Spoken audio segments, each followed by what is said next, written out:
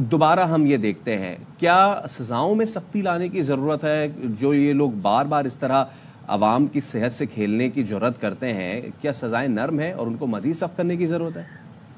یہ ایک چیز بڑا آپ نے جو ہے نا بڑا پرٹیننٹ کوسچن کیا ہے۔ ایشو یہ ہوتا ہے کہ ہم ایف آئی آر جب اس طرح کے معاملے میں لانچ کر دیتے ہیں، اس کے اوپر بعد پولیس نے چلان جمع کروانا ہوتا ہے، پروسیکیوشن، اور پھر کورٹس میں ایک تو کیس لنگر آن ہوتا ہے اور بعض اوقات وہاں سے ان کو ضمانت بھی مل جاتی ہے اور اس کے علاوہ سزائیں نہیں ملتی۔ جب سزا نہیں ملتی تو پھر وہ لوگ جو ہے، کیونکہ سزا کی ایک اپنی آپ کو پتا ڈیٹرنس ہوتی ہے، بالکل اگر وہ ڈیٹرنس برقرار رہے تو جو باقی اس طرح کے اڈلٹریشن کا کاروبار کرنے والے ہیں ان کے اوپر پھر ایک طرح سے چیک ہوتا ہے، ان کو پتا ہوتا ہے کہ ہمیں سزا ہونی ہے، ہم نے ایسا نہیں کرنا۔ لیکن ہم جہاں تک فوڈ اتھارٹی کا تعلق ہے تو ہمارے پاس ملاوٹ کے لیے زیرو ٹالرنس ہے، بے شک وہ دودھ میں ہو، وہ گوشت کی ایکسپائرڈ سیل کرنے کے حوالے سے ہو، اس کے اوپر ہم نے زیرو ٹالرنس رکھی ہوئی ہے۔ ہم zero F I R tolerance دیتے آپ نے ہیں، کہا رکھی ہوئی ہے، زبردست ہے، اور یہ ہونا چاہیے، چیک اینڈ بیلنس رکھنا چاہیے، ڈیٹرنس کے لیے جی سزائیں بھی ہونی چاہیے۔ تھینک یو سو مچ، محمد سے ہمارے ساتھ موجود تھے۔ اچھا جی، کھانے سے اب تو یہ خبر سن کے تھوڑا سا میرا دل خراب ہو گیا نا آپ کا۔ چلیں پھر اب ٹھیک کر دیتے ہیں، ابھی ٹھیک کر دیتے ہیں، کیونکہ دیکھیں آپ بسم اللہ کر کے پڑھیں اور اس کے بعد کھائیں تو ہو سکتا ہے کہ جو خرابی ہے وہ دور ہو جائے، اور اللہ کرے کہ جو خرابیاں کر رہا ہے اس کے دل میں بھی آ جائے کہ وہ اس طرح کی خرابی نہ کرے۔ لیکن اب جو ہم آپ کے سامنے پریزنٹ کرنے والے ہیں نا، ہم نے اتنے دن سے کیا بتایا آپ کو کہ جی ہر گزرتا لمحہ پکوڑے کے قریب لا رہا ہے، پکوڑے اور سموسے اینڈ آل دیٹ، چنا چاٹ، اور یہ ہلکی چیزیں ہیں، یہ ساری ہلکی چیزیں ہیں، یہ بغیر دسترخوان یہ میں بتا رہا ہوں، یہ ساری یہ ہلکی چیزیں، کیونکہ خیبر پختونخوا میں جو لوگ کھاتے ہیں نا اس کا لیول الگ ہوتا ہے، ٹھیک ہے جی، اور وہاں ہے نا، ہاں، اور وہاں پہ لوگ افطار۔ اچھا آپ ابھی ناراض ہو گئی تھی نا کہ میں نے آپ کو شاور میں، چلے اب آپ بتائیں چپلی کباب کھائیں گے؟ ہاں، لیکن وہ نہیں اچھا والا، بالکل اچھا والا، اچھا والا اور زبردست والا چپلی کباب جیسا بھی بنتا ہے اور جہاں سے بھی بنتا ہے وہ بنتا ہے سواد میں زبردست، اور وہ خوشبو ایسی ہوتی ہے کہ آپ چکدرا روڈ سے جا رہے ہو آپ کو وہیں سے کھینچ کے وہ لے آئے گا۔ اشتہا انگیز ہو رہے ہیں نا معاملات، ہو رہے ہیں تو پھر آپ کو شہزاد عالم کی جانب لے کے چلتے ہیں اور وہ بتائیں گے کہ چپلی کباب کیسے بنتا ہے اور افطار میں کیسے کھایا جاتا ہے۔ جی بالکل، سوات میں سردی کی شدت میں اضافے کے ساتھ ہی روزہ داروں نے بازاروں کا رخ کر لیا اور وہ مختلف گرم کھانوں کے طرف رخ کرے، اور اس وقت میں موجود ہوں سوات کے مشہور چپلی کباب سینٹر پر، جہاں پر بڑی تعداد میں جو روزہ دار ہے وہ آئے ہوئے اور یہاں پر افطاری کے لیے چپلی کباب لے رہے ہیں۔ اس میں پیاز، ٹماٹر، ہری مرچ، سرخ مرچ، انڈا، سب کچھ اس میں گرما گرم مسالے، 5 قسم کی مسالے ہوتے ہیں اس میں، وہ بھی اس میں استعمال ہوتے ہیں، اس سے چپلی اسپیشل چپلی کباب بنتی ہے۔ جی بالکل، جو روزہ دار ہے اور خاص کر یہاں پر جاتی سردی لوٹنے کے بعد منگورا شہر میں بارش اور والے علاقوں میں برف باری کے بعد جو روزہ دار ہے انہوں نے اسپیشل چپلی کباب کے دکانوں کا رخ کر رہا ہے اور وہ خود کے لیے افطاری کے لیے یہاں پر چپلی کباب لے رہے ہیں۔ کیا بات ہے، چپلی کباب اتنے مزے کے بنتے ہیں، اور اگر وہ خاصیت اگر یہاں کی ہم دیکھ رہے ہیں جس طرح بن رہا ہے اور افطار کا اسپیشل آئٹم ہے تو کیا بات۔ اچھا اس میں موسم بڑا کاؤنٹ ہوتا ہے نا، جو سرد موسم ہوتے ہیں تو وہاں پہ ابھی بھی ہاں شہزاد عالم نے خود بھی کوٹ پہنا ہوا تھا، لیکن شہزاد آپ تو انجوائے کر رہے ہیں سردی میں چپلی کباب، ہم کیا کریں یہاں پہ، ہم تو گرمی میں یہ گرم کھانا کھا بھی نہیں سکتے، پتہ نہیں کیا اثر ہوگا۔ گرمی اس لیے کیونکہ کراچی میں اتنی گرمی آ گئی ہے کہ اب جو ہے نا وہ روزے، جی جناب 36 سے شروع ہوا تھا آج اور 36 سے اوپر پارا جا چکا ہے۔ شہر قائد کے باسیوں کے لیے یہ کوئی اچھی خبر نہیں ہے، خوشگوار موسم نے کراچی کو کہہ دیا ہے خیر بات، بائے بائے، موسم نے کہا ہے، اور موسم نے کہا ہے جی۔ اور پارا آج کتنا ریکارڈ کیا گیا، اب آئندہ آنے والے جو ہفتے ہیں وہ کیا صورتحال ہمارے سامنے رکھیں گے، تو چلیں ہم بات کر لیتے ہیں۔ سردار سرفراز صاحب چیف میٹرولوجسٹ ہمارے ساتھ موجود ہیں۔ سردار صاحب السلام علیکم، کیسے ہیں، خیریت سے ہیں، روزے اچھے گزر رہے ہیں آپ کے، بتائیے گا ڈاکٹر سردار؟ جی تو سردار صاحب مجھے بتائیں کہ آپ نے ہی کہا تھا ہمارے شو میں کہ پہلا عشرہ تو اچھا گزرے گا، تو وہ عشرہ ابھی گزرا نہیں ہے لیکن گرمی آ گئی ہے، تو ہم اب فائنلی سمجھے کہ کراچی میں گرمی نے اپنی انٹری دے دی ہے، اور کیا درجہ حرارت رہا ہے آج کا؟ جی وعلیکم السلام، بہت شکریہ۔ اتفاق سے میں کراچی سے باہر ہوں اور آپ چپلی کباب کی بات کر رہے تھے تو میں بھی پشاور میں ہوں۔ ارے واہ، یعنی کہ آپ تو سردی انجوائے کر رہے ہیں، موسم دیکھ کے آپ پشاور چیف میٹرولوجسٹ ہونے کا یہ اچھا فائدہ اٹھایا آپ نے کہ موسم پہلے سے دیکھ کے آرام سے۔ تو بتائیں سردار صاحب پھر کیسا موسم رہا پھر؟